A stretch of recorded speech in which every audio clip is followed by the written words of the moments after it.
You're listening to the Huddle Up Podcast with Chad Jensen and Zack Kelberman. Join Broncos Country's deep divers at milehighhuddle.com and sound off. And now it's time to drop some knowledge. Okay, we are live, but we got to let the screen breathe here just for a second as we weave in the entire MHH family. We got to bring in the Facebook peeps, get them on the same page with us here. And we are good. Welcome in, everybody, to the Huddle Up Podcast, presented, as always, by Mile High Huddle and powered by Overtime Media. I'm your host, Chad Jensen. With me, as always, my partner in crime, my fellow football priest. You know him, you love him. He is Zack Kelberman. And Zack, today is our traditional aftermath episode as the Broncos are coming off that bitter 22-16 loss to the Chiefs at Arrowhead. We had a really unfortunate piece of news with regard to the injury bug once again, and I'm going to serve this over to you, but I tweeted today, I'm trying to think, was there a game this year in which the Broncos emerged from the game without an injury that either landed them on injured reserve or season-ending injury? I'm really racking my brain, but drop some knowledge on Broncos country on the unfortunate injury news today. Yeah, for anyone who saw Sang Bassi limp off the field, it had the looks of a severe injury, and Vic Fangio confirmed today that he is indeed out for the rest of the season, the remaining games. It is a torn ACL, even though Fangio said more test results are pending, but Ian Rappaport of NFL Network reported he tore his ACL. The good news is he should be ready in time for week one next year. The bad news is obviously the Broncos secondary takes another hit now. They're already without Bryce Callahan. They cut Devontae Harris. They won't play Devontae Bosby, so they have Boye, Ojemudia, and Duke Dawson as your primary cornerbacks. It's unfortunate for Bassi, Chad. For an undrafted rookie, he played a solid season this year. He was asked to do a lot in a Vic Fangio defense, and he held up relatively well. It sucks for him, but at least he earned a spot on next year's roster, and he could be a fixture in the secondary for a while. The only silver lining here, and excellent article, by the way, reporting on all this stuff today, Zack. But thank you. The only silver lining is reinforcements are on the way in the form of Will Parks. Right. But, playing nickel corner is not his forte. I know that Parks did that a lot for Fangio last year, but it's not his – it's not the best hat he's suited for. His best position on the field is either as a strong safety straight up or as a dime backer. And you don't want to confuse the two. You don't want to confuse a dime backer and a nickel corner or nickel slot corner. Two different responsibilities, two different, many different boxes that you have to check. So at least there's that, though, Zack, that they're getting Will Parks back. But at the end of the day, I'm just not sure how much that's really going to help them in terms of covering those fast slot corner or receivers. This week, I'm trying to think who the slot corner is in Carolina, but you got Buffalo coming up with Cole Beasley. That's not a guy Will Parks can hang with. Chad, Carolina is loaded. They have Curtis Samuel. They have DJ Moore. I mean, that is a very fast offense on top of having Christian McCaffrey and Teddy Bridgewater, who can scramble as well. The secondary, I'm right there with you. Will Parks playing this week will be nice, but he's best suited to play safety or, like you mentioned, a linebacker down in the box. He is not the replacement for the slot cornerback. Bassi was the replacement for the slot guy, who was Bryce Callahan. I'd rather Will Parks play safety and take some snaps away from Kareem Jackson in coverage than try to play cornerback. That's a disaster waiting to happen, in my opinion.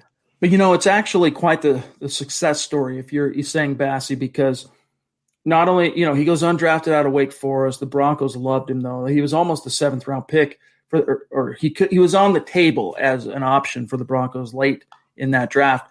Fangio identified him, loved him, brought him in. And, honestly, I saw him as maybe being a practice squad guy. But not only did he make the roster over Devontae Bosby, because remember, the Boz got cut at the end of training camp because Bassi, in the final couple of days of training camp, Fangio gave him a look with the ones at nickel, and that totally reshuffled kind of the cornerback totem, if you will, totem pole. But nevertheless, he ends up, as you reported here, Zack, 21 solo tackles for his undrafted rookie campaign, couple of pass breakups, 1 interception. And he ended up playing 46.47% of defensive snaps.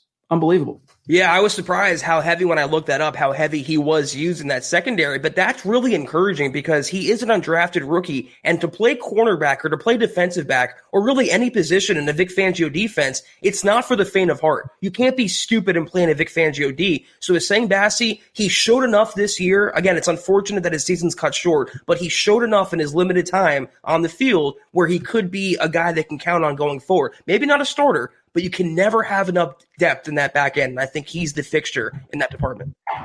We've got a tweet coming up here. John, go ahead if you can. Share it on the screen from Sang Bassi. I can throw it up too. By the way, I'm not sure on the pronunciation. I've heard the coaches call him Isang Bassi, but then I've heard it pronounced by others as Sang Bassi.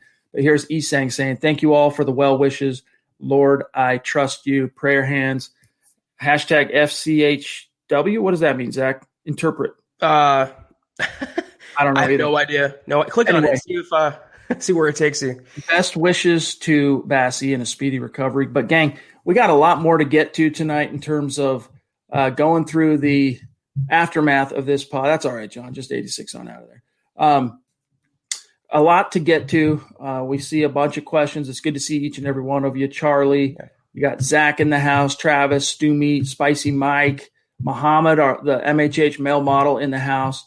We got Steve Baumgartner, who did a great job helping us as a moderator in the Gut Reaction stream last night. Good job. We'll get to all that stuff. But first, gang, as is our tradition here, we got to take care of a few quick matters of business, starting with the sponsor of tonight's live stream. Yeah, as always, guys, tonight's live stream podcast is brought to you exclusively by sportsbetting.com. Broncos country gambling, as you well know, is now legal in the state of Colorado, and here's what makes sportsbetting.com a no-brainer for sports fans just like you. Sharp odds and low juice. In-house bookmakers. They're not a third-party service. Reduced juice and the best prices you will find out there among any competitor. Hassle-free bonuses with a one-time rollover. That means the bonus money is yours after you bet it just one time, whereas other sites make you bet it 5 to 30 times. Big difference there. Also, 24/7 live customer support. You are always getting a real live human being, never an agent, never a robot, always someone in the good old US of A. But here's the kicker. At sportsbetting.com, you get 100% risk-free week of sports betting up to $1,000. Not just one bet, but all of your bets. Play for a week, and if your loss exceeds your winnings at the end of the week, sportsbetting.com will cover 100% of the difference up to $1,000 with a one-time rollover. So head on over to sportsbetting.com/milehighhuddle. That's sportsbetting.com/milehighhuddle and capitalize on a risk-free week of sports betting up to $1,000. All right, guys, a couple other quick things, and then we'll dive right back into the content we have planned for you tonight. Follow the podcast on Twitter at HuddleUpPod. While you're at it, the main account at Mile High Huddle. And my partner, Zack Kelberman, at Kelberman NFL, myself, at Chad and Jensen. And we also want to gently draw your attention to the merch store. 'Tis the holiday season, and you can head on over to HuddleUpPod.com right now. Get your swag on, or maybe get the swag on for some MHHer in your family. It's another way to support what we're doing here. Get a trucker hat, get a football priest hat, face masks, hoodies, mugs. We need to probably hire someone to make the merch store their full-time focus. But, we created the merch store. We're coming up on the 1-year anniversary based on your popular demand. And so we are so grateful for how you have, as our community and audience, patronized that store and supported us with that. It all adds up and it all goes a long way. So check it out. Also, shout out to our Facebook supporters. If you want to become an official supporter, you go to the page, facebook.com/milehighhuddle. You'll see the big blue button to become a supporter. It's another way to support what we're doing here at MHH. And also, if you're watching right now on Facebook, you'll see us go through and give special priority and focus and shout outs to our Super Chat superstars on YouTube. If you don't like being on YouTube and you're a Facebook guy or gal, that's all good. You can send stars, I should say, while you're live watching us. You just right down there where you'd send the chat comment, the little comment box where you type in what you want to say, you'll see the little option there. It's just another way to support what we're doing here. But if you're not in a position to do any of those things, it's all good. We are just stoked to have you here with us. We do ask, though, each and every person within the sound of our voice, do these 3 things. Number 1, subscribe. Number 2, like this video. It's especially crucial on YouTube and Facebook. And then the last thing, number 3, is share it out there. If you think Zach and I are doing a good job, the litmus test for us is whether or not you share these videos, these podcasts out on your social media and help us continue to grow and reach new like-minded Broncos fans just like you. This is the Overtime Podcast Network. That was rough, gang. But listen up. Coors Hard Seltzer is not your average seltzer. Rooted in Coors' long history of sustainability is a brand inspired by a generation that wants to do good in the world with a mission to restore America's rivers. Never before has it been so easy, so simple, and yet so enjoyable to make a difference in the world. Coors Hard Seltzer is launching the world's easiest volunteer program. Whatever you're doing, by simply cracking open a can of Coors Hard Seltzer, you're volunteering. Our waterways, gang, are at risk. 80% of America's rivers are drying up, but through a partnership with Change the Course, Coors Hard Seltzer is helping to protect and restore America's rivers. Each 12-pack of Coors Hard Seltzer restores 500 gallons of fresh water to U.S. rivers and communities that depend on them. The results? 1 billion gallons of water restored to 16 river basins across the United States, including the Colorado River, and that's just year 1. You get 4 refreshing flavors, 1 cool cause. Enjoy naturally flavored black cherry, mango, lemon lime, and grapefruit. And the specs are in, gang. Coors Hard Seltzer is 4.5% ABV and only 90 calories, Zach. Another pro.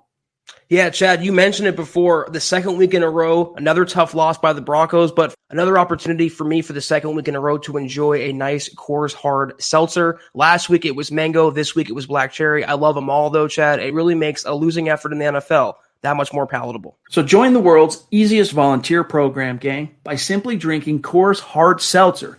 Broncos country, you can volunteer to restore America's rivers. You buy Coors Hard Seltzer, you help restore 500 gallons of water into America's rivers all on your own. It's that simple. Visit CoorsSeltzer.com to find a Coors Hard Seltzer near you. That's CoorsSeltzer.com. For every 12-pack sold through 8/31/2021, Coors will purchase services from Change the Course to restore 500 gallons of fresh river water. Details at CoorsSeltzer.com. Celebrate responsibly. Coors Brewing Company, Fort Worth, Texas. All right, Zach. Curious topic last night because, when we do the gut reactions, we literally come live, 5 minutes from the final gun on average. We're going live. Yeah, I mean, that's how we like to do. We want it raw. We want it now. We want to get it off our chest, and we want that for you guys too. We want your emotions to come out in the conversation and your topics and all that. So we oftentimes, though, miss the actual pressers that are occurring post-game. And then once we hop off and we're done broadcasting, we'll go either watch the Zooms or we will, get the quotes sent to us by the PR department. And there's quite a few actual comments that came from the Broncos and Travis Kelce, which I want to get to, that article you had today. First and foremost, Zach, from Vic Fangio. Now, we kind of lambasted him for his decision to punt on that fateful 4th and 3 at midfield with 6 minutes left in the game. And I want to read this quote today. And then, let me read this first. This was Fangio on Sunday, all right? Similar principle in that it was still raw, right? The nerve is still exposed. Quote, on punting or going forward on 4th and 3 instead of punting. Quote, I gave it a strong consideration, but at some point in the game, we've got to get a stop, and we weren't able to there. We held them to a field goal, but that made it a touchdown game and burned out some of the time there. Not some, almost all of the time, Coach. Back to Coach. Quote, so in retrospect, probably we should have gone for it, but I did give it serious thought, close quote. And then Zach, today, he kind of backpedaled on that a little bit, but he did provide some further rationale for why, kind of justify his decision on if he would change his decision to punt on 4th and 3. This is on Monday. No, quote, no, with 6.5 minutes to go, roughly, no matter what we had done, if we had continued that drive and successfully converted the 4th down, we were going to have to come up with a stop on defense. Our strong suit hasn't been 3rd and 2s, 3rd and 3s, 3rd and 4th, 4th and 2s, 4th and 3s. In fact, I think we haven't converted any of the 4th and 2s and 3s we've tried all year. So combining that fact with the fact that we were going to have to get a stop no matter what, I chose for that to be the time for us to go get a stop. We punted it down there. I believe they got at about the 10, and we needed to come up with a stop at some point in the game, regardless of what we chose to do on the 4th down. So that was the time that I chose to get the stop. Unfortunately, we held them to a field goal, but it it burned too much time at that point. Closed quote. Zach, your reaction to Fangio on one hand, expressing regret that he made the wrong decision and then kind of backtracking on that today. Yeah, I don't pick up too much regret from Fangio. It seems like he's trying to talk himself into what he said last night about the decision and talk himself into justifying that decision. And, I side when you mentioned that remark about the previous 4th and 2s and 4th and 3s. Those don't matter. None of this matters in the previous weeks. You're playing that last night's game in that moment. Previous 4th downs have nothing to do with that situation. You have nothing to lose. As you laid out, Chad, on the pod last night, the Broncos were literally nothing to lose, everything to gain in that one scenario. To punt the ball away shows a lack of confidence in your players and also a lack of fight to do whatever it takes to win. And what's the old Gretzky expression? You miss 100% of the shots you don't take. I'd rather try for the 4th and 3, try to put the stake in the game, try to pull off the upset, than try to punt it away and rely on analytics and my past experiences. This is where Fangio is not comfortable being a head coach. And you can excuse this last year. He was a rookie coach, but I don't want to hear about pandemic. I don't want to hear about injuries. I don't want to hear about anything. The comfort level and the intuitive nature of the job has to come to him eventually, Chad. You can't keep waiting around for it. He has to know in that situation, no matter what someone's telling him from above, no matter what the computer model says, you have to go with what you think is best for your team and your players, what they would respond to best. Punting the ball away did not resonate positively with the fan base or the locker room. And I feel like if he would have went for it, even if he didn't get it, he would have gotten more respect regardless. And it also came on the heels, let us not forget, and Zach Lee Butler, we will get to we can talk about how injuries have affected this season and what it might have looked like without injuries here in a minute. But Zach, the 4th and 3 questionable decision there, I get what he meant in terms of you needed to get another stop at some point in this game. Odds are, because you were already at the 50 basically, right? And so what he's saying is even their best laid plans, like if everything went perfectly and it was run 4 yards, run 4 yards, run 4 yards, and then touchdown or whatever, they were still going to have to kick it back to Mahomes. So at some point they were going to have to get a stop. I get that. But go ahead, Zach. No, I don't mean to interrupt you. You have to kick it back to him anyway. If you score or you're punting, they get the ball back either way. So why not go for the whole thing? Go for the gusto. That's what I don't understand. I'm sorry. Take your opportunity. Take your chance now while you have the opportunity to seize the moment, right? Right. Instead of losing what modest amount of control of your own destiny you had in that moment. But what makes it all the more questionable and unfortunate for Coach Fangio is it came on the heels of another kind of small blunder that I think a lot of people missed in that, I castigated somewhat Brandon McMahon I shouldn't say castigated. I put him on the losers list of our winners and losers only because he missed a 57-yard field goal and how it affected the game. Not just that it was a miss, but the fact that the Chiefs quickly used that short field and momentum to go get points, et cetera, et cetera. But, Zach, on that missed field goal, Fangio wasn't sure, and so he called a timeout. He actually iced his own kicker. All right, now this is something that I want to credit the guys over at The Fan on the drive, D-Mac and Tyler Palumbus. Tyler Palumbus somehow, I don't know where he got the analytics, but he revealed his study on this issue that when a kicker from 50 trots out onto the field, gets a timeout called, et cetera, it reduces the odds of that being a good field goal by 10%. So whether the timeout comes from the opponent or your own side, the fact that you go out there, go through the motion, go through your little wind up and whatnot, and then have to stop and then recalibrate, it affects kickers by way of a 10% margin. Ended up missing that kick. So Fangio, we talk about the little things, right? The margins for error and, the Broncos, if they were going to beat the Chiefs in Arrowhead, it would need to be nearly a perfect game. There's no such thing probably as a perfect game, but they had to walk that razor's edge, the margin of error, razor thin. And unfortunately, in a couple of key moments, the coaches, by way of Vic Fangio, kind of let them down. And you know what? Preceding Fangio was the Broncos offense stalling. They shouldn't have ever attempted a 57-yard field goal in that situation because they could have kept picking up the first down and marching toward the end zone. I forget the plays that were called before that, Chad, but I'm sure Pat Shurmur wasn't dialing up the best for the Broncos offense. So again, on his face, Fangio is a great defensive mind, an elite defensive mind. And some weeks he's a pretty decent head coach, but the situational coaching or lack thereof, I feel like I've said this term a billion times in the last 8 or 9 weeks, but with Pat Shurmur, with Tom McMahon, with Vic Fangio, the in the moment coaching, when things strike and different situations unfold and you have to make a split-second decision based on gut feeling and intuition, not based on analytics, that's where the Broncos have problems. So it's either inexperience or incompetence, but it's hurting Denver a lot on the field.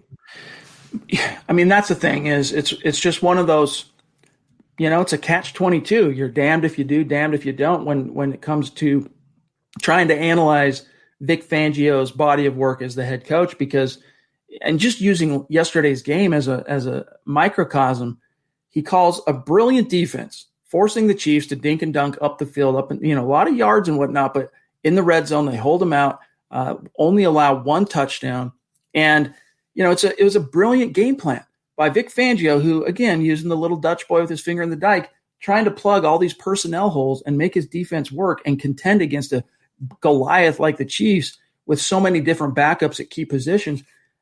All the credit in the world for that. But then all it takes, Zach, to undo all that and to unravel it and take the luster off of that achievement, in a defeat, albeit, is 2 bad decisions in what turned out to be critical moments.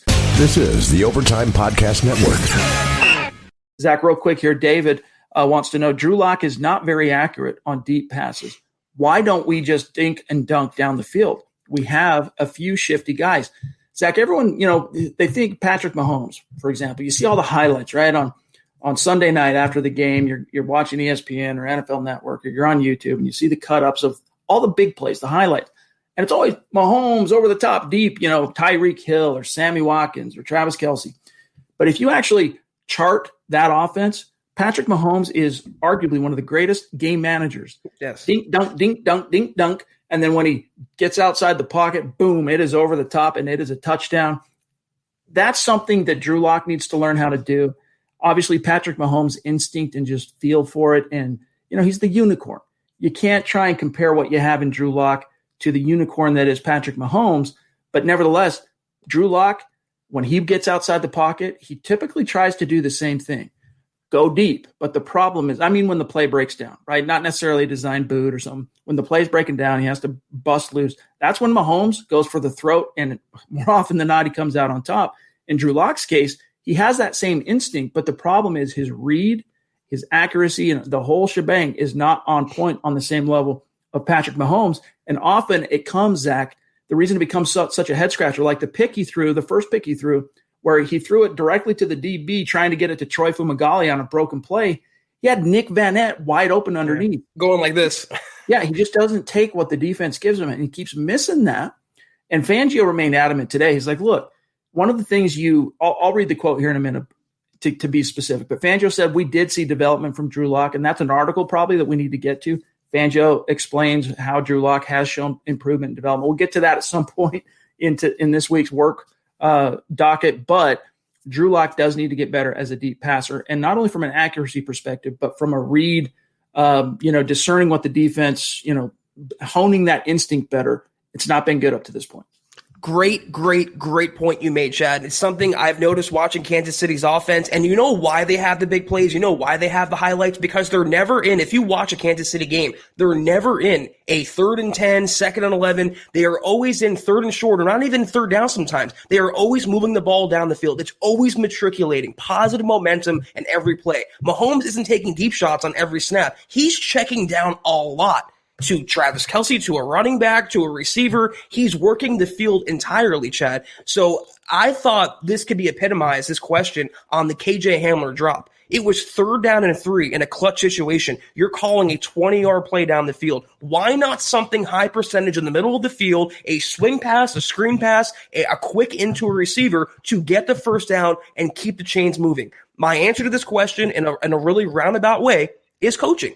And when you put Drew Lock on the Kansas City offense, I don't think he's as bad as he is with Denver in certain situations. You put Patrick Mahomes in the Broncos offense with Pat Shurmur, is he still as explosive? Coaching makes a huge difference, guys, and you saw that in last night's game. No doubt. Tom El Greco our superstar, one of our many superstars up there north of the 49th parallel, which is the border, right, that separates. I was asked that the other day, what is the 49th parallel? The parallel of the earth that separates the United States from Canada. Tom El Greco, appreciate you, my dog. He says, hey, Zach, if you think Locke isn't, as you quoted, a Pro Bowl caliber QB, then why settle for mediocrity? Can you clarify? Thanks, Zach. You did say that yesterday, Zach. I remember you saying that. He's not a Pro Bowl guy.Maybe you meant he's not that now. I don't know. But, Zach, elucidate.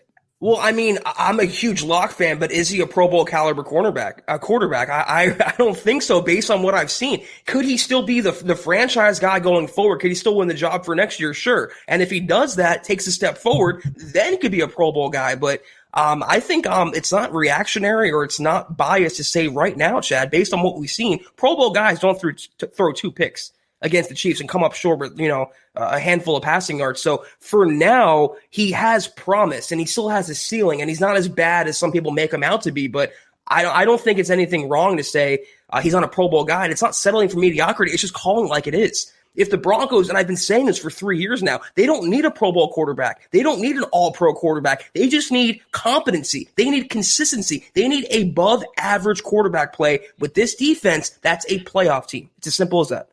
My take on this, and by the way, Marco, we feel you. Next year, I mean, it was great effort all around. Even Drew Lock, he was a contributing factor to why this game was close down to the wire. He just also was a contributing factor into why it didn't work out in the Broncos' favor. But we feel you. Better luck next year. We'll see how it goes. But my answer, to kind of piggyback off what Zach said, is I think Drew Lock has, in the same way that Derek Carr, and let's face it, Derek Carr, I want to say 3 Pro Bowls on his resume, and all of them really early. It might have been year 1, year 2, year 3 in the league. Kind of got lucky and guys bowing out, older vets making the Pro Bowl but being in the playoffs, and so he's the next guy up, ends up in the Pro Bowl, and it's on his resume, and you can't take that away from him.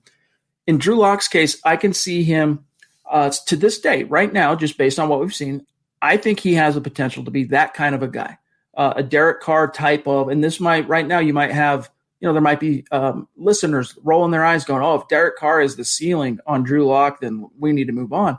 But Derek Carr is a very underrated quarterback. He really is. And there's a lot of differences in terms of the skill set between those two particular quarterbacks. But nevertheless, in terms of,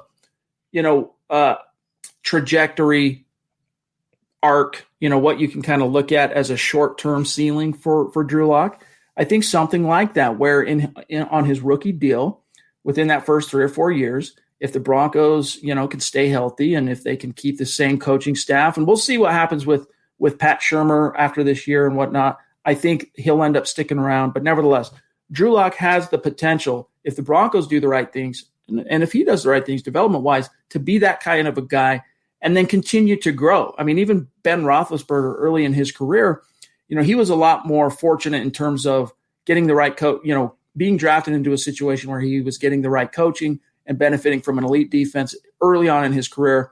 And just things kind of fell into place for him. But Ben was a quarterback that for a long time was a guy when he dropped back to pass or the pocket broke and he had to get outside, you don't know if that's going to be a huge play or a pick. That's how it was for him. Same with Brett Favre when he was young. But over time, these guys kind of develop and they figure it out, and it can change over a larger sample size. And I don't think that's outside the realm of the possible. I'm not taking that off the table for Drew Lock up to this point.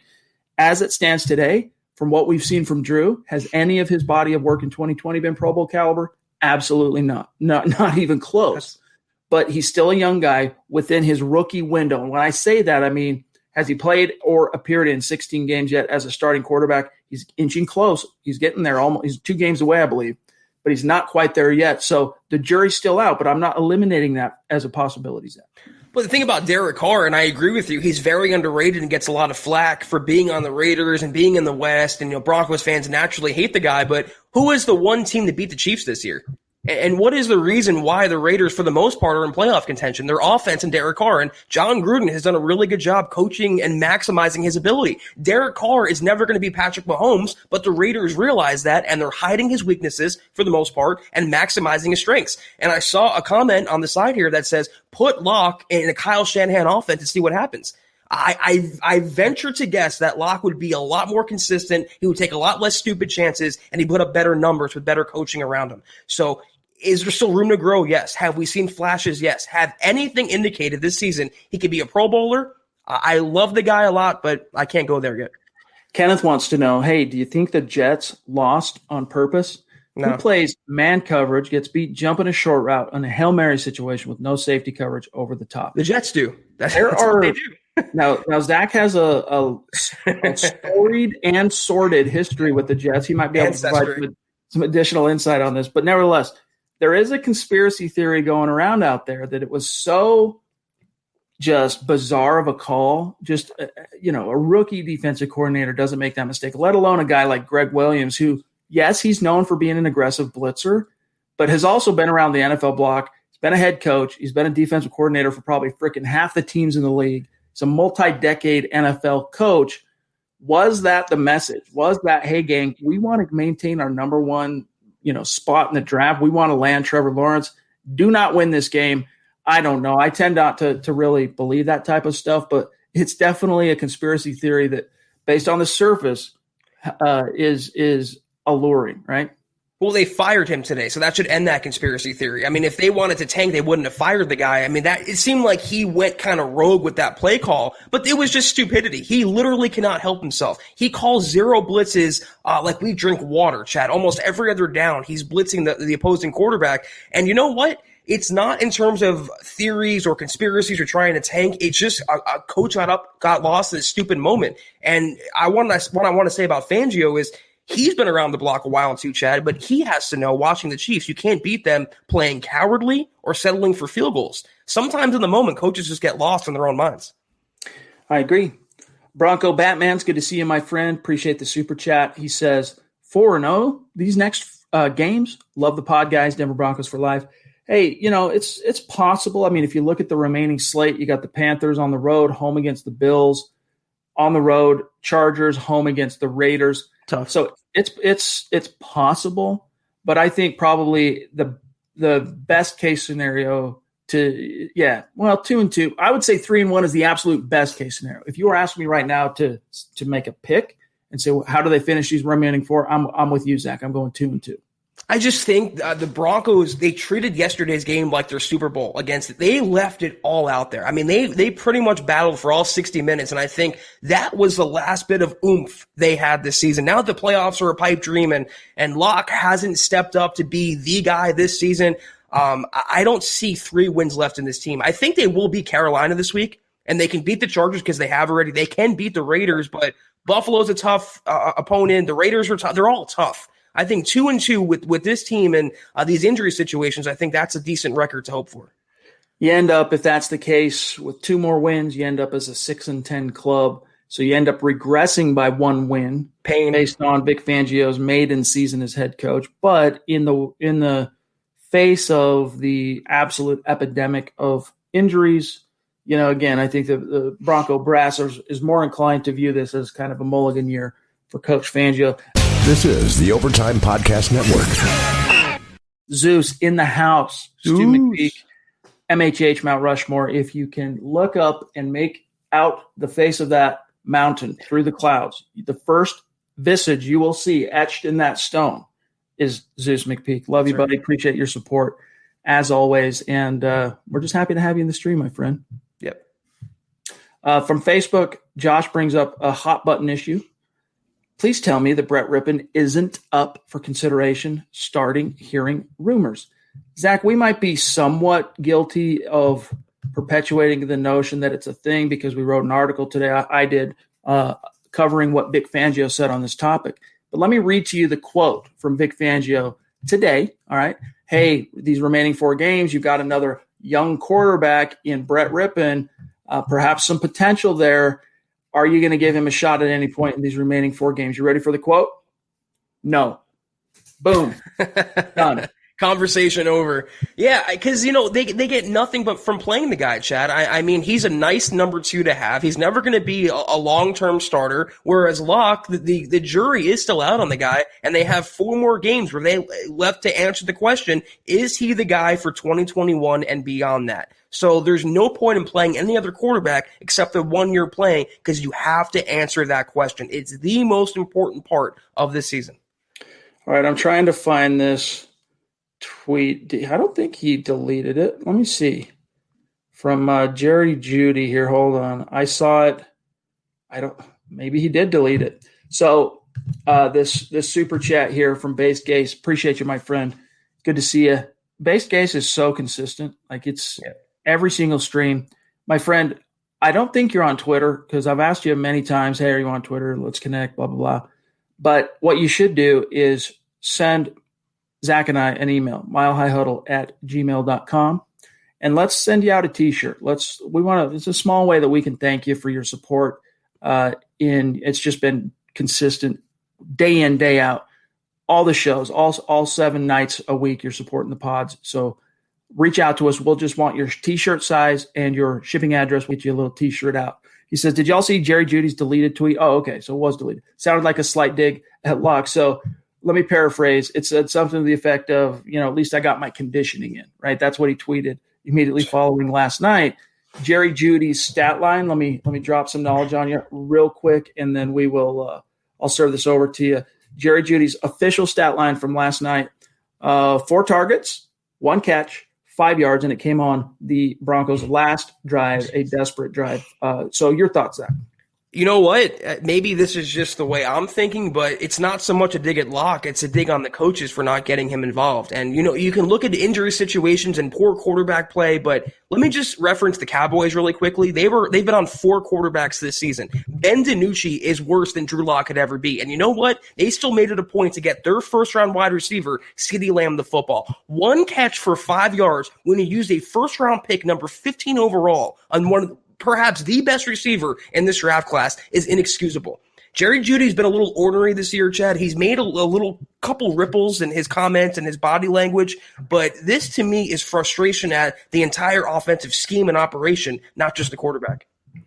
I think it is mostly just, look, I mean, he's a first-round pick, right? This is a guy whose ego, and I don't mean this in any critical way, it's just a fact, is huge, all right? And if he goes an entire game with 1 catch for 5 yards, and especially when you're going up against a big measuring stick like the Chiefs and the juggernaut Star Wars numbers that they produce, you're going to feel a little slight, a little bit slighted. You're going to feel like, you let people down. And so when he says, hey, at least I got my cardio in, I think that's partly frustration of him genuinely being frustrated that he wasn't able to be more involved in that game and connect. Locke did look his way 4 times. In fact, if we were to gauge his involvement based on targets, he would be tied for the 3rd most targets in the offense yesterday with Tim Patrick, 4 targets.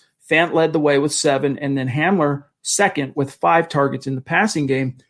I don't read too much into this. People want to go, oh, this is his, a passive-aggressive shot at Drew. I really don't see it that way. He did delete it. Which does kind of hint at perhaps, it's like a Freudian hint that he did mean something slightly malicious in it. But honestly, I think is more the product of a prideful, I should say, rookie first-round pick, still relatively immature. He just needs to learn that sometimes in the NFL, you're not going to be the man in a given game, and you got to take your lumps and look at the film to figure out perhaps what you did or didn't do to only end up with 1 catch for 5 yards. And yeah, Jerry, I did cover that article with Rippon, so you guys go read that when you get some time. I also think Judy has a good agent in his ear saying, listen, delete that. You don't want that associated with you. You don't want fans to call back on that. And I made this point in September when these Jerry Judy questions were popping up with his drops, and you just hit on it. He was so used to being the man in college. He was a big fish in a small pond, and now he's a little tadpole in a huge ocean. So he's not the guy anymore. He's not getting any looks. And he looks around the NFL too, Chad, compared to Henry Ruggs, made a game-winning touchdown yesterday. CeeDee Lamb's having a good season. Justin Jefferson is the best receiver in this draft class, over 1,000 yards already. And what is Judy? He's playing for a losing team with an inconsistent quarterback. He's getting no national headlines, no national press. He went from Alabama to Denver, and it's like he's forgotten about. So in that sense, from a human level, I understand where he's coming from. Yeah, I mean, was it ill-advised? Yes. Do you blame him for feeling that way? No. Mike Evans, another just absolute stud and consistent superstar who has contributed in big ways to MHH and just where we are at this point, our success as a channel, as a podcast on YouTube. Mike, you've played a big role in that. We love you and we appreciate you. And, we'll get you on the show here in the near future. As soon as the hustle and bustle of this season dies down a little and we're not so slave to the, to the grind in terms of the news cycle, we definitely want to be able to bring you back on. We look forward to that. Yes. Based on performance to date, what letter grade would you give Drew Lock? Appreciate you. Zach, I'll start this one off and I'll say so far, and this is going to include last year and this year. I was going to ask that. Overall body of work, I'm just going to paint with as broad a stroke as possible. Yeah, I'll agree with Steve Baumgartner. I'll give him a C+, which is a barely passing grade. It's just slightly above passing grade, slightly above average. Guys, I am not beelining it for the cliff.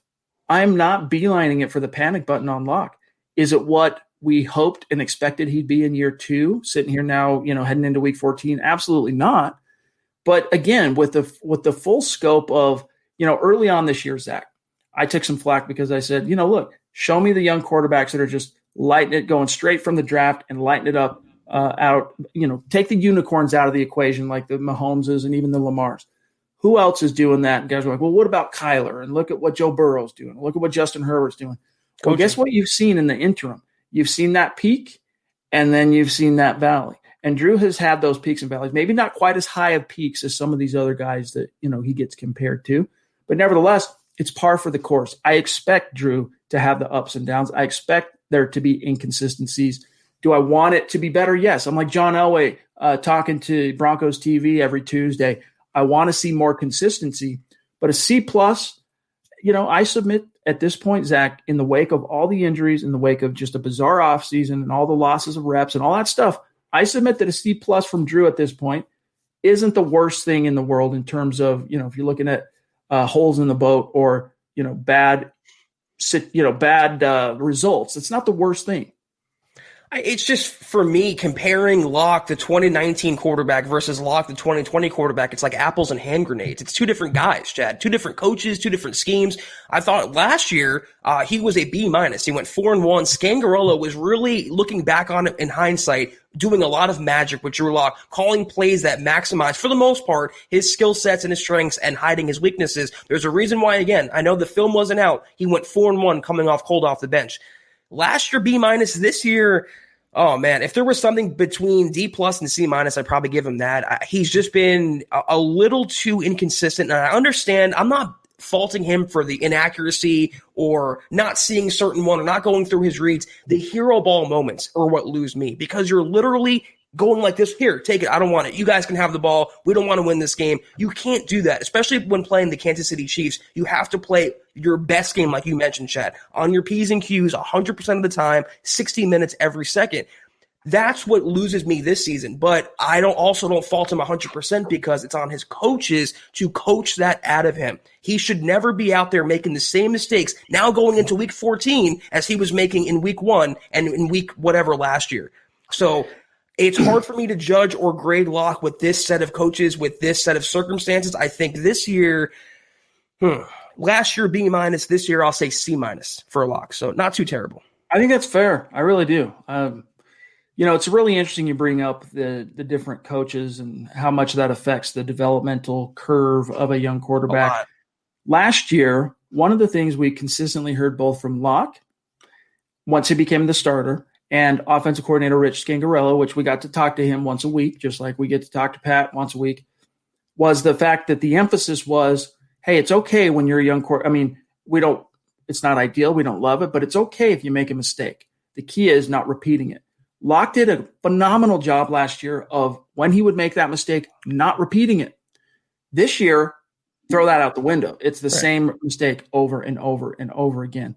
And that is one thing that you can clearly and, without any question, connect to coaching. That's a coaching flaw deficiency. Just in comparison from the Scangarello-McCartney duo to the Shermer and Shula duo.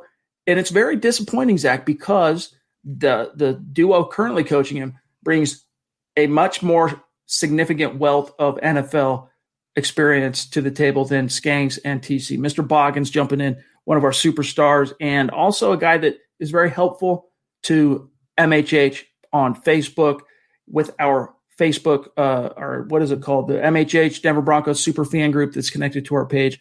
Boggins is a moderator there, and he does a good job trying to, especially after games like yesterday where emotions ran high, we're leading at halftime, and then they dipped down in disappointment, trying to keep that going. So Mr. Boggins says, what heights will Elway go to find his franchise quarterback with a stacked quarterback division, a high ceiling roster percentage, his hot seat getting hotter, 2021, 2022, or bust? Right now, Boggins, if you're asking me, my gut tells me the Broncos stay committed to Locke through 2021, and then they'll let the chips fall from there. Because at that point, Elway has a big decision to make. Perhaps there will be a turnover finally on the ownership front in terms of maybe Elway has zero control over whether or not he sticks because a new owner comes in and wants to just bring in his own guys and kind of do a full-on reset. We'll see. But in the interim, I think Elway's ideal is, hey, I'm under contract through 2021. Drew is still the guy for that. Maybe they bring in better options to kind of push / mentor him, bring in a Ryan Fitzpatrick if you can, pay him enough money. You'd have to pay him enough to come sit on his butt. But nevertheless, something like that. I think Elway at this stage, Zach, is committed to knowing his own curve as a quarterback, and it took him some time to turn the corner, sticking one more year with Locke. But in fairness, Zach, I don't think the Broncos, if Locke doesn't show anything next year, let's say Elway wasn't entering a contract year in 2021 and he was under contract for 5 more years. Let's say he had an open-ended ticket in that sense for now. I think the Broncos would be remiss to say, look, we're giving him to go beyond 2021. That's it. If he can't prove within that window of time that he can master this and really be the guy, then you do have to move on and look for something else. But this was such an outlier season that it's just frankly puts the Broncos in a really tough situation in terms of really trying to discern whether or not they're making the right decision because, the entire sample size is so marred by all these weird outlying mitigating factors. Your penultimate point there is something I wanted to say, that I don't see Elway being on the hot seat next year because his contract expires. If the Broncos have another down year, he can walk away and retire. He's not going to get fired. Or if they win a good season next year, they go back to the playoffs, let's say next year, he can either get a new contract or retire. So his seat's not hot at all. He actually has all the leverage right now. He's signed through next season. He can pick and choose what quarterback he wants to play, and he knows that they can probably fire Fangio after next season, and it wouldn't even be on him, even if he does not get re-signed or does retire. So whether Locke can be the guy, I don't think they're deciding on that yet, Chad. I don't think they're looking just yet because they still have 4 more games left of Drew Lock. And I know you guys are ready to jump ship and ready to write him off and turn the page to next year. The Broncos aren't doing that, though. It's not how the scouting community works in the NFL. It's not how the process works. 4 more games, then they start looking at quarterbacks through the draft. It's not going to be a veteran. No Matt Staffords, no Matt Ryans, no Sam Darnolds, no Carson Wentz's. It's Locke or a young quarterback, meaning a rookie, next season. Isaiah 1127 jumping in on Super Chat. Really appreciate you, my friend. Another guy that's kind of really become a consistent superstar, and it just means a lot to us, my friend. He says, Josie Jewell and Alexander Johnson cannot cover tight ends. We have to upgrade this position in the offseason with the tight ends in the AFC West. Thoughts? Hashtag MHHFam. Yeah, and by the way, John, the question I was going to grab was similar to that, so forget what I just DM'd you. After Isaiah, whoever's up next, throw them on there. But let me just point this out, Isaiah. And Zach, as I serve this over to you, we've been pointing out for a long time that that's just been a constant thorn in the Broncos' side. They chose to kind of ignore is ignore the right word? Yeah, I'll say ignore. Yeah. Yes. The off-ball linebacker position in the offseason by way of free agency and the draft. You can't really count Mark Barron. That was a, oh, crap, cover our butt situation. ignore, I don't know. They drafted Justin Sternad this year and he got injured, but nevertheless, they didn't prioritize it. Let's put it that way. They didn't prioritize it. They didn't completely ignore it, but they didn't prioritize it. However, if you're looking at the AFC West, let's just look at the Chiefs, for example. What defense in the league can take away Travis Kelce? Name the defense. None. So if you're going off of that, look, my message there is the best you can hope to do against guys like that and guys like Waller. I'm trying to think. Hunter Henry, he's okay. He's to me, he's a middle of the road NFL tight end. He's not a Waller. He's definitely not a Kelce. But the best you can do against those guys, Zach, is limit them. So I guess the question is, how do you do that? You do need to upgrade your linebacker talent in terms of you need to just bring more athleticism to that position. Like Josie Jewell and Johnson, solid NFL caliber 2-down thumpers. But that has been the story on the Broncos off-ball linebacker position now since Danny T departed in free agency after the Super Bowl. Yeah, I agree with the premise of what you're making, but there's a difference between limiting him and letting him go off for a game-high 135 yards, whatever he had in a touchdown. He was the leading receiver in yesterday's game. That's including Broncos receivers and Chiefs receivers, including Tyreek Hill. And, Chad, it's every single tight end the Broncos face, not just the Kelce's and the Darren Wallers. It's literally every tight end. And you're right on the money. They've ignored a dynamic inside linebacker. And someone shot back at you about Sternad. He was a late-round draft pick. He was a flyer. He wasn't a first- or second-round blue-chip guy. They have to invest in that position. They weren't getting by with Todd Davis. They cut him.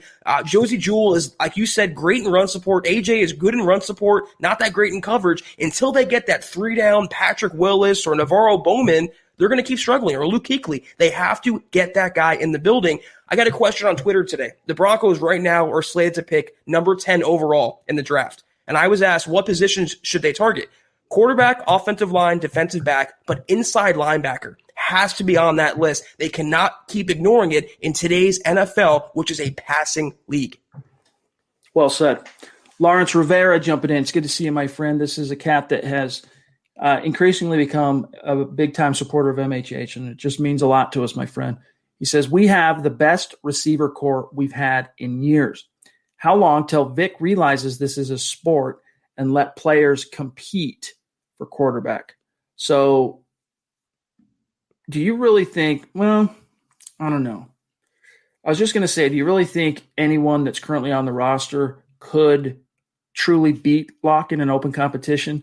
And as soon as it came out my mouth, I thought, I know the coaches really love what Brett Rippon, it's kind of like that semi-quasi, that quandary the Broncos found themselves in 2016 and 2017, where, they knew Trevor Siemian wasn't it, but the brain component, and that's what the coaches gravitated toward, his command and his intellectual wherewithal as a quarterback. He could take the coaching and immediately apply it. He could take the scheme and the playbook and all this stuff and assimilate it so much faster, reading the defense, better at it. But the athletic juice in comparison to Paxton Lynch, as much of a bumbling giraffe as he was a drop in the bucket. All right. Siemian, not even close to the athlete that Paxton Lynch was. In the case of Rippon v. Locke, personally, I'd be surprised if they're really that far apart in terms of football IQ. But from an athletic perspective, Rippon doesn't even come close to Drew Lock. So I guess I'm curious to know, Lawrence, what you mean. Like, do you mean letting the current crop that's on the roster now openly compete with 4 games to go? Or are you talking in a macro sense, looking at, 2021, bringing in a quarterback in the draft, another veteran, and just letting the chips fall? I'm not sure what you mean there, my friend. If Paxton Lynch was a bumbling giraffe, what's Joe Flacco? A geriatric giraffe? A corpse? What would that be? No, but the thing with Locke is they're not evaluating any other quarterback on this roster, including Rippon, including Bortles, including Jeff Driscoll, to be the face of the franchise going forward. That was always Locke or bust for this season. So it makes no sense right now on December 7th to open up a quarterback competition when the playoffs aren't in the picture. You have nothing to lose, and the sole intent of the rest of this season is to evaluate the young players you have on your roster, starting with Drew Lock. It's the number one objective. Stu Meat jumping in. He loves the super stickers because he gets the little emoji GIF going there. Appreciate you, my friend. very generous of you, and it all adds up and it means a lot. It's Paxton. We bought a zoo. That's why now all of a sudden I'm thinking of you. Just me. You're the man. Appreciate you, Doug. Surprised I'm not dabbing. Goldie Dom. Now, this is a name I do not recognize, so welcome and thank you for the support, my friend. He says, Goldie Dom, I think Drew Lock could be really good. Only problem is this team is super young. So much potential. Huge fan, by the way. First super chat. Appreciate you. Awesome. Really appreciate you, my dog. I agree that Drew Lock could be really good. I've been saying that since before the Broncos drafted him, that I see franchise caliber tools in this guy and what he brought to the team by way of a spark and the swagger and the emotional juice down the stretch last year. All that stuff, man, it's there. But they just haven't been able to extract it into a consistent product yet. That doesn't mean they can't. Doesn't mean it's off the table as a possibility, but it is frustrating that they haven't been able to do that yet. And yes, you're right. Exacerbating the issue offensively is that, really, yes, they're young across the board, but when you're young at quarterback, it kind of makes you young as an offense because everyone else lives and dies by that inexperience under center. Chad, you nailed that 100%. It's indisputable to say that Locke has potential. Locke has a ceiling. Locke has upside. But I ask you guys right now the same non-rhetorical question I asked you guys when the hire was made. Is Pat Shurmur the guy to bring out that potential? Is Pat Shurmur the guy to maximize Locke's skill set? And based on what we've seen this season, it is a resounding no. What I was worried about in January, Chad, has come to light in December. That's why I'm saying you can fault Locke all you want. The interceptions are no good. He hasn't developed. He's not progressing. He's regressing. But I'm still holding true to my belief. You put him in a better coach system. Shanahan, McVay, LaFleur, he is a much different quarterback. Tom El Greco again. Appreciate you, my friend. He says, Kelsey, so slow, always open. Where are the safeties? Simmons and Jackson, it drives me crazy. Thanks, guys. Yeah, I mean, look, Simmons hasn't been quite as good in coverage this year as he was last year, and Jackson has definitely taken a few steps backward as a coverage guy, and that's mostly due to the teeth getting long, right? The gray beard. Father Time takes its toll. But I wouldn't say Kelsey is so slow. Kelsey has probably above average NFL speed for a tight end. What makes him so good is he's an athlete and he's freaking smart, dude. And when that ball comes his way, it doesn't hit the ground. If it's within the realm of possibly catching it, the dude is catching it. He's just a talent, I hate saying it because he's a Kansas City Chief and all that, but he's top 1-2 tight end in the league. Gronk, that used to be Gronk. Now it's him and the cat. I just brain farted his name in San Francisco. What's Kittle? His name? Yeah, thank you, George Kittle. So give the man his credit, but yeah, Simmons and Jackson. Listen, Fangio loves running the zone scheme and different zone coverages, I should say, and different moving the safeties around quite a bit. And he just hasn't had a solid answer yet for covering the tight ends this year. What's ironic, Zach, is he actually did, Fangio, a better job accounting for the safeties in his first year than he has this year. The reason he's always open, though, what's that? It's excellent coaching, it's excellent game planning, it's excellent play calling, and he's not slow. He's not a burner for a tight end, but he's not slow. I mean, you don't lead the game in receiving yards by being slow. He is, for my money, the best tight end in football, and it's unfortunate he plays in the AFC West. We all know about Kareem Jackson. I think it's popular sentiment, Chad, that he's not that good in coverage, and actually he's looked really bad this year. But I'm going to say something kind of unpopular. Simmons isn't that great in coverage either. I mean, he's way later sometimes than he should be for a guy who wants to be paid like a top 2, maybe even the top 8 safety in the NFL. He's a top 8 guy, but based on the way he's been in coverage this year, would I say top 3? No. Muhammad, there he is, the MHH male model. Appreciate you, my friend, and the support goes a long way, and we love you, my friend. He's number one fan. We're your number one fan, dude, so thank you for your support, as always. All right, let me see what else we've got here. We're approaching the 1 hour mark. The Queen jumping in. She's going to get her 2 cents in while also supporting what we're doing here with the content. Appreciate you, Christy. And she's right. She is right. Better coaching equals a better lock.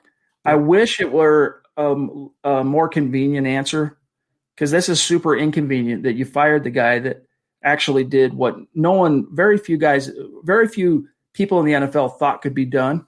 And that is take Drew Lock in raw form as a rookie quarterback, the guy that we saw in the third preseason game last summer, who was very skittish, very wide-eyed. And when he hit the field again in week 13 after a gnarly injury, he just took a quantum leap. And that was a credit to Skanks. So whatever you want to take away from Skanks as a play caller, and he was definitely kind of finding his way as a first-year coordinator. He made up for it in terms of his development and his, Jedi master acumen, whatever you want to call it, right? And it was a bad decision in retrospect, but they didn't have a crystal ball. They didn't know that they were going to – I'm always going to wonder, even if Pat Shurmur gets fired after this year, which I don't think is going to happen, but if he does, Zach, I'm always going to wonder what could have been in 2020 if Shurmur gets all of OTAs with Locke, all of the preseason, and it's a traditional, NFL calendar. But that's another reason why you can at least be hopeful if the Broncos do hold on to Shurmur, that next year can be better for him and Locke kind of getting on the same page because they will get all those reps. I'm going to wonder what 2020 could have been with Scangarello as coordinator and T.C. McCartney as quarterbacks coach, continuing that from last year. Let me make it simple for you guys. There's some quarterbacks out there that transcend coaching. They're kind of coach-proof. That's Patrick Mahomes and I guess to an extent Aaron Rodgers. And there's quarterbacks out there that have to be coached up. Guys like Jared Goff, for example. You take Goff out of a McVay scheme, he is terrible. He is worse than Drew Lock. But you have to have the coaching to kind of maximize that along, just like with Derek Carr, Chad. I always do that. I always mix them up. Just like with Carr in Vegas. Gruden, say what you want about him, but he's done a good job maximizing Carr's skill sets and hiding his weaknesses. And that's what Lock needed. So he's the type, we mentioned it yesterday, he needs to get the interception out of the way, the bad juju out of the way early, and he's a better quarterback, but he has to have the coaching to build him up, Chad. He's just that type of guy, and they don't have that on this coaching staff. Mr. Castillo jumping in, another guy that anytime we see him in the stream, he's supporting what we're doing, and we really appreciate you, my friend. He says, coaching sets up the routes with the underneath routes. Locke decides which to throw to. Also, Shanahan has shown in 2 Super Bowls that he can't make the call. Yeah, Shanahan has shown in 2 Super Bowls that he can't protect a lead. That's the problem. But in his defense, he didn't have complete control in the first one because he was just the coordinator. He couldn't control, for example, the fact that Dan Quinn's defense completely just laid down in the second half for Tom Brady. But yeah, I mean, Shanahan, that's I think the jury, to be frank with you, is still out on Kyle Shanahan as a head coach in this league. We'll see. I think I think he's going to end up rebounding. He and the Broncos are the 2 teams this year that were the most devastated because of the pandemic and how it affected injuries. But yeah, coaching, it does. It affects the routes. There's no getting around it. And Shanahan's just one of the most creative minds with that. I would love to see Drew Lock in a Kyle Shanahan scheme. I mean, that would be phenomenal. I was going to say, I mean, you can knock Shanahan, his Super Bowl, and his play calls. We're talking about Kyle here, right? Not Mike. I would do really questionable, if not illegal things to get Kyle Shanahan on the Broncos coaching staff. And if they would have just hired him, Chad, I know it's revisionist history, but he is the key. Coaching is the key to maximizing Locke or any quarterback. I still say this. We can't prove it or disprove it. You put Locke in a Shanahan system, it's night and day difference immediately. All right, guys, we are at the 1 hour mark, so we got to blast through our superstars that are remaining rapid fire style here, Zach. Justin Ansel, a guy that has been with us a long time. We don't see him in every single stream, but when he's here, he makes his presence felt. We appreciate you. Yes, Justin. He says, what's up, guys? The one big thing I can take away from last night, why punt on 4th and 3rd when KC will get the ball back regardless? Why does that happen? Frustrating, but that was a game of hope. Yeah, we definitely have spent some time on that topic. We feel your pain and frustration there, Justin. Just hang in there, my dog. Stir King, 31. Been a minute since we've seen Stir King, and we appreciate that generosity, my friend. He says 55.4% completion, worst in the league. Can you honestly say Brett would not have done better? Why would Rippon not get a chance to prove he can be the guy? Nobody thought Brady was better than Bledsoe's arm talent. That's a fair point, but that's another unicorn comparison, Brett Rippon, guys, what are you talking about? He threw 2 touchdowns to 3 picks against the Jets. The Jets. You're vaulting this cat? Now, look, I understand the Pickens seem like they're slim right now, Zach, right? With how Drew Lock has not kicked it into a high gear and, kind of turned the corner. But this is, I wouldn't even call it recency bias. This is a backup quarterback is the most popular guy in town type of bias. Look, it's not that Rippon's not good. It's not that he doesn't have NFL utility, but this guy is not an athlete at the position. He's not a guy that's going to, carry you forward. If he comes in there, let me tell you what you'd see. You would see in the first and second quarter a more modestly efficient offense. But in the second half, decimated, absolutely just bludgeoned by NFL defenses after they get a few looks at him and kind of see what he likes. He doesn't have the athleticism. He's a guy you want in a pinch. He's your emergency guy. He's your backup. That's what he is. He's Trevor Siemian with maybe a slightly better arm. You know what this is, Chad? It's no disrespect to the question, but it's LDS, lock derangement syndrome.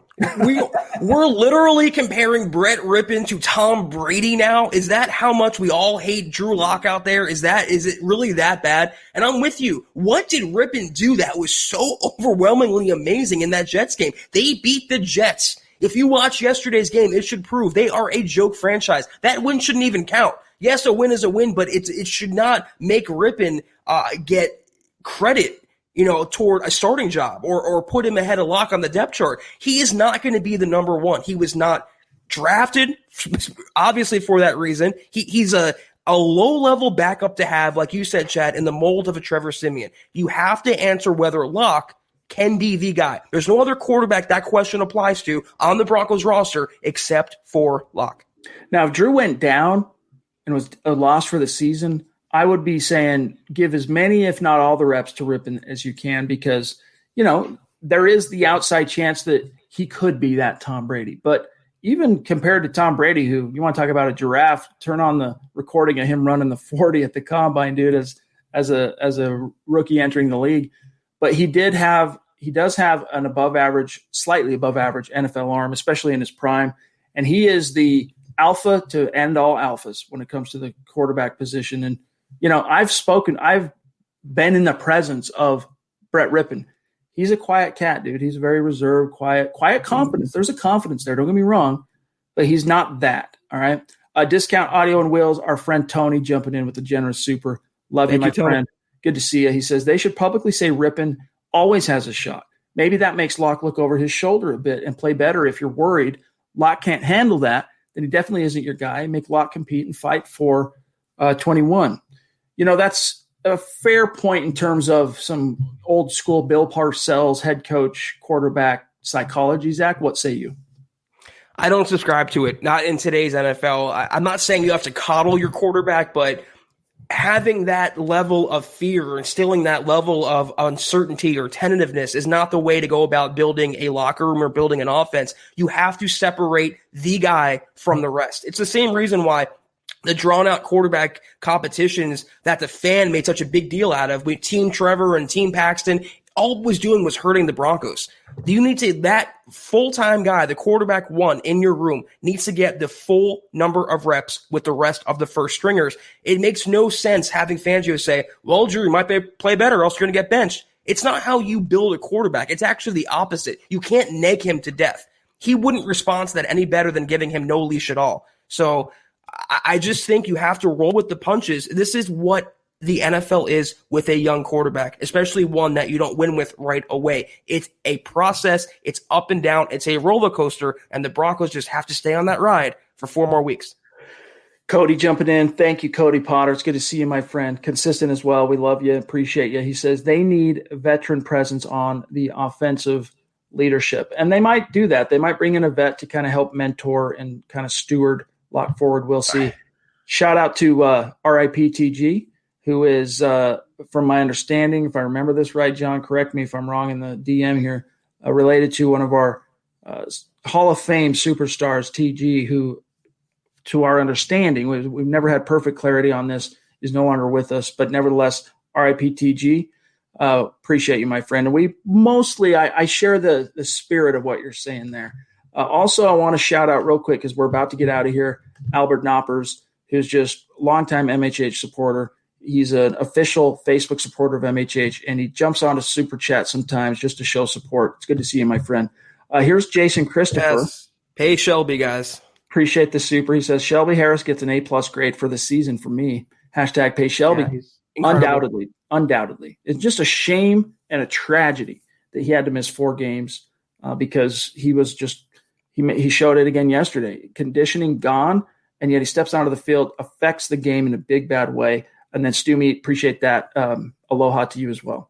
I've never seen anyone, I mentioned this last night, anyone better, including J.J. Watt, bat passes down, especially in clutch situations, than Shelby Harris. Hashtag pay Shelby. Muhammad jumping in, our male model, jumping in to say, I love you guys. Please stay great. Hashtag CEO, hashtag dragon, hashtag beast. Appreciate that. Thank you, Muhammad. Goes a long way. The support. Trust us when we say that. And then Cody, and I think we're out of here we got one from David jumping in, I see. Cody says, appreciate you, Cody. With Elway and Lynch being good friends, talking about John Lynch, GM, Niners, can you see a lock trade in the wind if we finish high enough for a new QB? I don't think so, but you never know. Stranger things have happened. Again, he's a perfect fit as lock for the Kyle Shanahan scheme. They would be gangbusters in my opinion. But I don't think the Broncos are there yet. I don't think they're off on him, and I don't even necessarily know that the Niners have any love or like Locke in particular. Maybe, though, if Elway was of a mind to put Locke on the block and dangle him, maybe they would take a sniff and nibble at that possibility, the Niners and John Lynch. Well, I just pulled it up. He's under contract next year in 2021 for $1.057 million. That is couch change to an NFL franchise. It's actually more useful to keep him than get rid of him. If anything, he can make a good number 2 next year, and at best, he can compete for a starting job if you don't draft a guy in the top 10 or sell the farm for a quarterback. It makes no sense moving on because you still haven't harnessed with a better coaching staff what Locke can do, and he's so cheap, Chad, and under contract. Just keep him around. You never know what can happen. David Kilgore, one of our favorite superstar profile picks on YouTube and a special guy in our heart here at Mile High Huddle.